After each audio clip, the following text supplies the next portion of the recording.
Okay, so coming back to the case, and next we're going to hear from Dr Margaret Kay, who I'll introduce in a moment. After arriving in Australia, the family attend a local GP for their refugee health assessment. During the assessment, they have a pathology screen completed. And at this time, Marie-Claire's eldest son, Modeste, he had a negative serology 6 months ago offshore at his visa medical and now has a positive result. He initially doesn't believe the test results and can't understand because he screened negative before and says the only person he has had sex with in that time is his girlfriend, who was a virgin. So, Margaret, we have some questions for you as to how you as the GP would manage this family in your role. Just to introduce Margaret, Dr Margaret Kay is a part-time GP and clinical lead in multicultural health with Brisbane South PHN, fellow of the Royal Australian College of GPs, and is a member of its Refugee Health Special Interest Group, and the RACGP representative on the Refugee and Migrant Women's Health Initiative. She's a member of the Refugee Health Network of Australia and is a senior lecturer at the University of Queensland. Thanks, Margaret.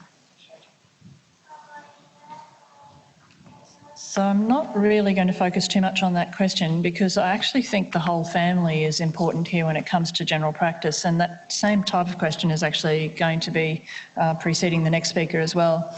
So I'm looking more at what the GPs do, just very quickly, so that we sort of understand a little bit.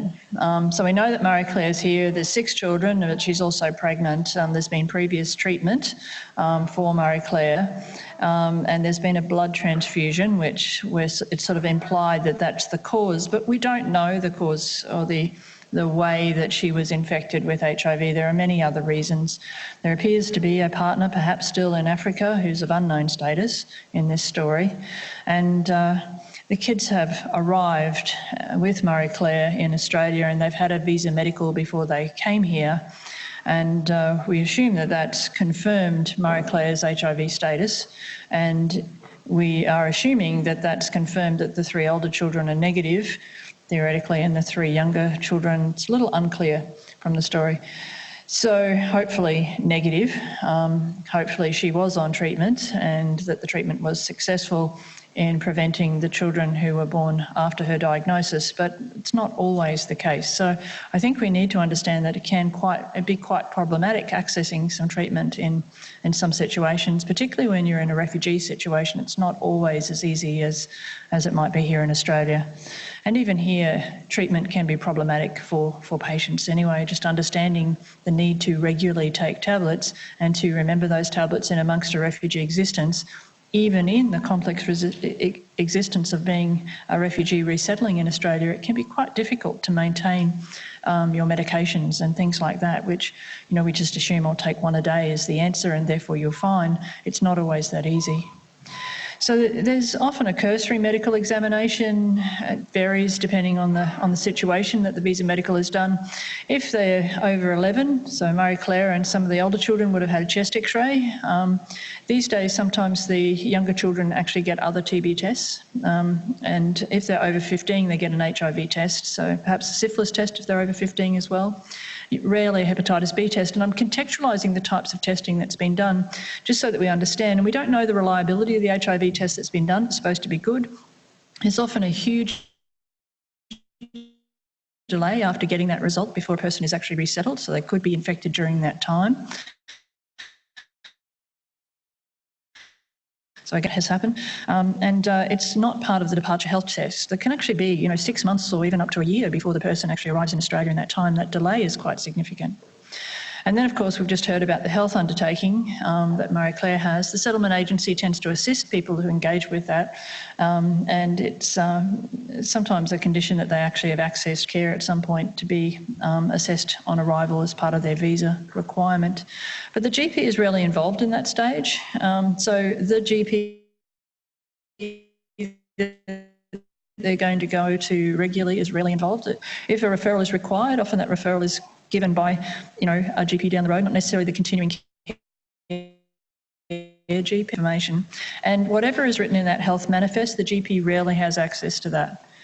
So I think it's also really important to understand that that basically means that when the average person caring for this family is seeing that family, they may or may not even know that the person is HIV positive, because that person may not, just as we heard, the person may not disclose that to the GP when they first arrive. So I've certainly had patients who have arrived who have been taking their medications regularly that they've been prescribed by the public health unit.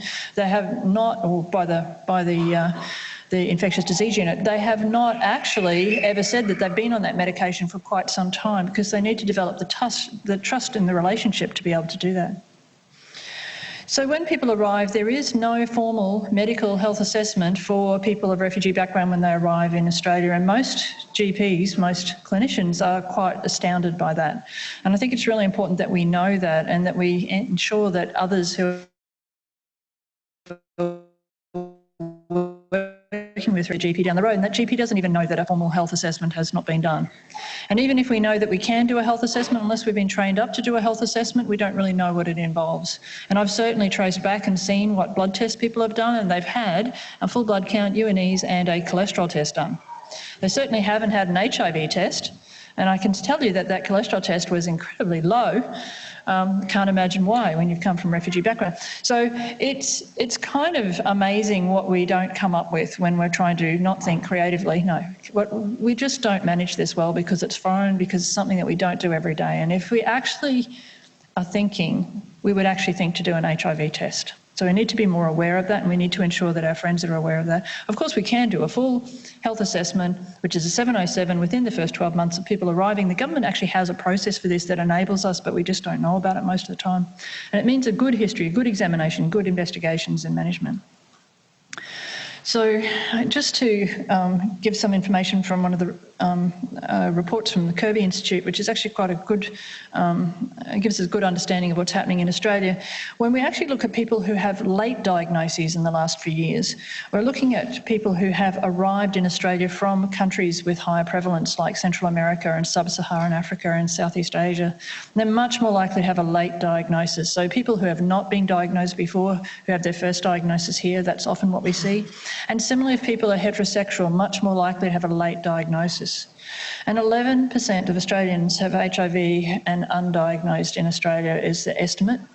And more than 25% diagnosed with HIV in Queensland in 2017 were actually the first were first diagnosed overseas. So that could be the case of, say, Marie Claire, someone who's now living in Australia, but they were actually first diagnosed overseas. So remember, health assessments aren't just the blood tests, although I've just listed what I've seen done.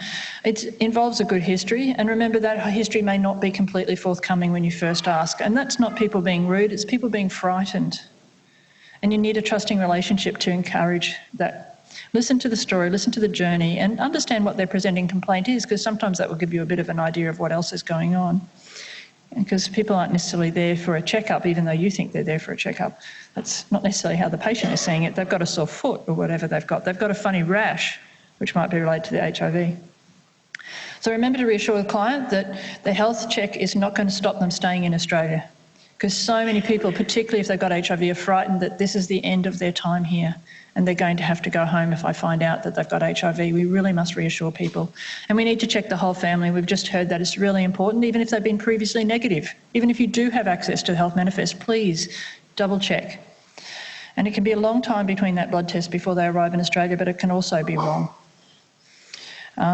So how is the family defined? Well, it can vary. The clients can arrive in Australia and suddenly their family dynamics change. We can have new partners, we can have reunification with old partners, we can have people who have arrived with that family who are no longer on refugee, who haven't arrived on a refugee visa but who have arrived on other visas through family reunion with other members of the family. So the concept of family can be really complex, not necessarily exactly what you see on the initial visa that's presented to you.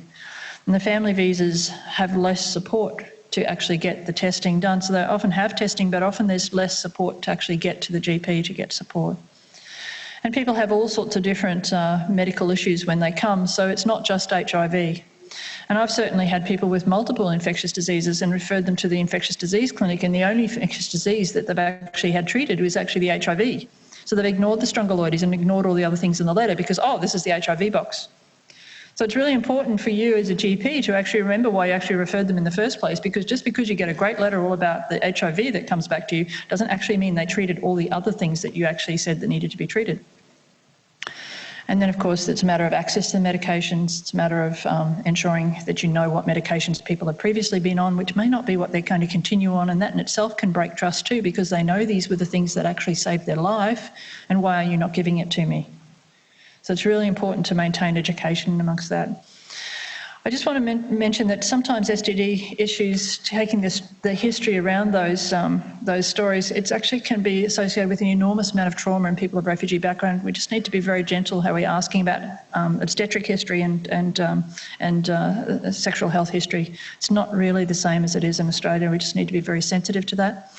And again, with immunisations, we need to be really careful with what immunisations we're choosing to do. And sometimes we actually need to get advice from the infectious disease clinic once we know the diagnosis of HIV, and we need to know whether or not this person can or cannot have which vaccines, so that they actually don't miss out on vaccines they can have, but at the same time we're not giving vaccines inappropriately, because the live virus vaccines can be problematic. So getting support, often very quick support from the infectious disease clinic around that. So many different tests that we see. Certainly if you have an immunosuppressed patient, and that may be because of HIV, then strongyloides can become a really big problem. And sometimes, of course, when we're doing immunoglobulin studies, we may or may not get the right result with some of the testings, but particularly when we're testing for tuberculosis. We need to actually look at the consent and ensure follow-up with all of that. The one word I can say in every language is HIV. So it's amazing. People know what HIV is when you're asking them, can we do a test on HIV? I haven't had one person ever refuse. They know, and they actually do want to be tested, so long as they feel that they've been supported and trusted in that relationship.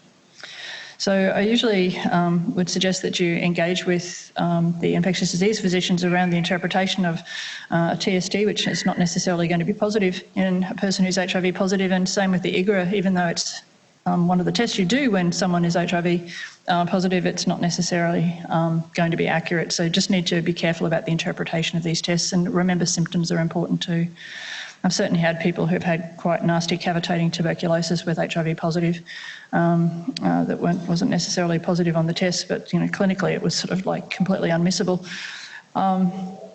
So as I said, remember the live viruses, and remember people can have other illnesses as well. And I just put this up just to recognise that people may be anaemic because of their HIV, but they might be anaemic because they're actually also thalminor or something like that. So it can be quite complex to get that out. And also remember that people can have mental health issues that complicate this, and the actual mental health issues can actually be because of the family situation, the traumas that they've been in, the culturative issues that they're experiencing, got nothing to do with the HIV. The HIV certainly can complicate it all though. And QPAST is actually very good at providing support around that. So when someone is pregnant, they need all the usual tests for pregnancy. But remember, pregnancy in Australia is often involved with an enormous amount of medical intervention, and that's what this woman is going into. It's not just actually an HIV sort of setting with protection with the infectious disease unit, et cetera, et cetera. She's going into the same environment where, the other hospital is dealing with her pregnancy and stuff. So this woman is going to have, 2001 medical appointments that she's supposed to attend, and perhaps carrying about 6 kids with her each time, I don't know. But you just have a think about the complexity of this. And is the antenatal clinic going to be talking to the HIV clinic? Because half the time we find that you're brokering that sort of thing all the time. So as a GP, it can get really, really complicated and can be extremely expensive if people are actually catching public transport. And you need to remember some of the cultural issues around antenatal, intra and postpartum care can be really important here to understand those. FGM is less common in the Congo, but certainly can be an issue that complicates some people from Africa with the HIV issues. So when we're dealing with the stigma, we've already heard about how physically stigmatising all of this is. Can I just highlight the mental health issues, this HIV distress that can happen, but the family stress and the disclosing of the diagnosis within the family breakdown and the family supports and the cultural breakdown that can be involved. And we've certainly seen a number of patients who have been completely isolated and no longer a part of the community simply because they've got HIV, and not seeing their children because they've got HIV. And so it can be a terrible, terrible time. And even family violence can be awful as well. So the loss of supports and the disconnection, and this is a time when we're often looking to, we're pregnant and we're not well, and where's mum? And so if mum is still alive, then mum is often back in Africa, in fact, usually. And that, I find, is often a tearing time. I mean, it's a time when we do want our mum around, and so I often find that loss and that grief about, really aggravating the acculturative stress can be really hard without real family around. When it comes to actually telling people the diagnosis, I think it's the trusted environment. Authoritative information is really vital, and you need to give it slowly, effectively and consistently, so it's not this different messages coming from different people. And most of the time I find that my patients want to hear the real story from my nurse, not me. And so I'm very happy if the nurse gives them the real information, but that's fine. But it needs to be someone that they trust and they feel comfortable getting the information from, and the community leaders can really help you with that situation, particularly in brokering some of the cultural breakdown. Confidentiality, of course, is vital, and using an interpreter on the phone is sometimes necessary during this time, rather than, someone from the community down the road who's actually now popping in being the interpreter. It doesn't always work very well. Health access, people don't understand the role of primary care. So usually people see me as the GP, and therefore I didn't quite make it because I can't work in a hospital. So that's what happens in other countries sometimes. So I sort of just go, yeah, okay. But people don't think they're getting the right care, so they need to know that they can actually trust and build that relationship over time. It happens. And relevant to the patient's life. So any medications that you're giving, make sure that it actually they understand when they're supposed to be taking it in relation to. Saying 1-3 times a day doesn't usually work in a lot of other languages. We just assume it works because that's how we say things. And there are many risk behaviours that people may or may not be indulging in, and we have to actually go through that. And it's involving the health message with diet and exercise. Music is a really common thing. People love their music, and it's really important that they use that as relaxation and medication, ensure that they take it regularly, but also ensure that they're not sharing it with all the other people that they love, because that's what you do. And that's not necessarily a very good idea. So protection of the HIV negative partner, so identifying that there is one and then actually ensuring that people can use PrEP. And I often find in particular when people go overseas that we need to actually ensure that they're actually protecting, if they are HIV negative, that they remain protected when they're going into that space. So that's sort of a different case. But when these children are growing up and not HIV positive and they're going back into Africa, we need to make sure that they're protected, because sometimes when you're home, it's a very comfortable space to be visiting friends and family. There's a lower perception of the risk that's around, a higher risk of infection because you're going to a country with a higher prevalence of these infections, and it's sort of a reduced use of protective behaviours in all sorts of forms. So the travel safe messages are really important to remember.